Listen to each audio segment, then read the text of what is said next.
Dr. DeSoto by William Steig. Read by Ben Hobbes.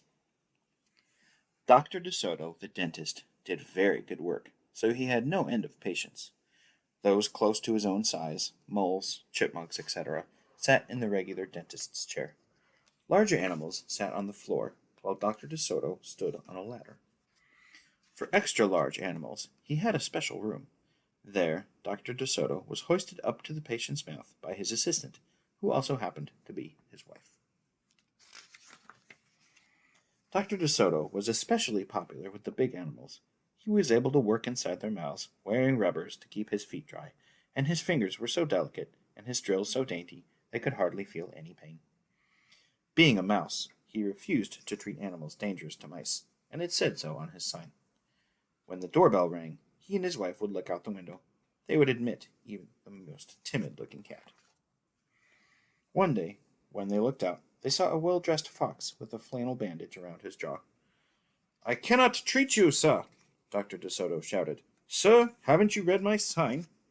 "Please," the fox wailed, "have mercy. I'm suffering." And he wept so bitterly it was pitiful to see. "Just a moment," said Dr. DeSoto. "That poor fox," he whispered to his wife. "What shall we do?" "Let's risk it," said Mrs. DeSoto. She pressed the buzzer and let the fox in. He was up the stairs in a flash. "Bless your little hearts," he cried, falling to his knees. "I beg you, do something. My tooth is killing me." "Sit on the floor, sir," said Dr. DeSoto, "and remove the bandage, please." Dr. DeSoto climbed up the ladder and bravely entered the fox's mouth. "Ow, ow!" he gasped. The fox had a rotten bicuspid and unusually bad breath. "This tooth will have to come out," Dr. DeSoto announced, "but we can make you a new one." "Just stop the pain," whimpered the fox, wiping some tears away. Despite his misery, he realized he had a tasty little morsel in his mouth, and his jaw began to quiver. "Keep open!" yelled Dr. DeSoto. "Wide open!" yelled his wife. "I'm giving you gas now," said Dr. DeSoto. "You won't feel a thing when I yank that tooth." Soon the fox was in dreamland. Yummy," he mumbled. "How I love them raw, with just a pinch of salt and a dry white wine." They could guess what he was dreaming about. Mrs. DeSoto handed her husband a pole to keep the fox's mouth open. Dr. DeSoto fastened his extractor to the bad tooth. Then he and his wife began turning the winch. Finally, with a sucking sound, the tooth popped out and hung swaying in the air. "I'm bleeding," the fox yelped when he came to. Dr. DeSoto ran up the ladder and stuffed some gauze in the hole. "The worst is over," he said. "I'll have your new tooth ready tomorrow. Be here at 11 sharp." The fox, still woozy, said goodbye and left. On his way home, he wondered if it would be shabby of him to eat the DeSotos when the job was done. After office hours, Mrs. DeSoto molded a tooth of pure gold and polished it. "Raw with salt indeed," muttered Dr. DeSoto. "How foolish to trust a fox." "He didn't know what he was saying," said Mrs. DeSoto. "Why should he harm us? We're helping him."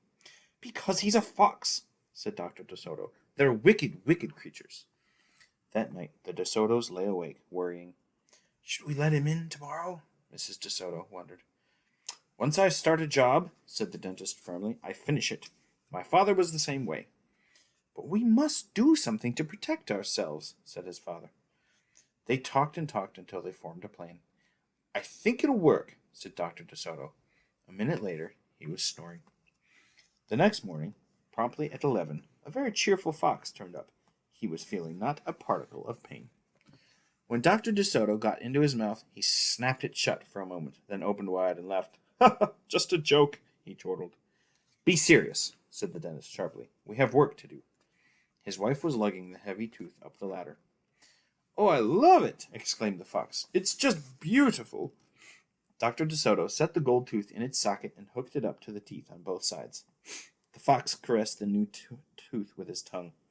"My, it feels good," he thought. "I really shouldn't eat them. On the other hand, how can I resist?" "We're not finished," said Dr. DeSoto, holding up a large jug. "I have here a remarkable preparation developed only recently by my wife and me. With just one application, you can be rid of toothaches forever. How would you like to be the first one to receive this unique treatment?" "I certainly would," the fox declared. "I'd be honored." He hated any kind of personal pain. "You will never have to see us again," said Dr. DeSoto. "No one will see you again," said the fox to himself. He had definitely made up his mind to eat them with the help of his brand new tooth. Dr. DeSoto stepped into the fox's mouth with a bucket of secret formula and proceeded to paint each tooth. He hummed as he worked. Mrs. DeSoto stood by on the ladder, pointing out spots he had missed. The fox looked very happy. When the dentist was done, he stepped out. "Now, close your jaws tight," he said, "and keep them closed for a full minute." The fox did as he was told. Then he tried to open his mouth, but his teeth were stuck together. "Ah, excuse me, I should have mentioned," said Dr. DeSoto. "You won't be able to open your mouth for a day or two.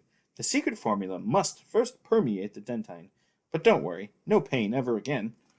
The fox was stunned. He stared at Dr. DeSoto, then at his wife. They smiled and waited. All he could say was, "Thank you very much," through his clenched teeth, and got up and left. He tried to do so with dignity. Then he stumbled down the stairs in a daze.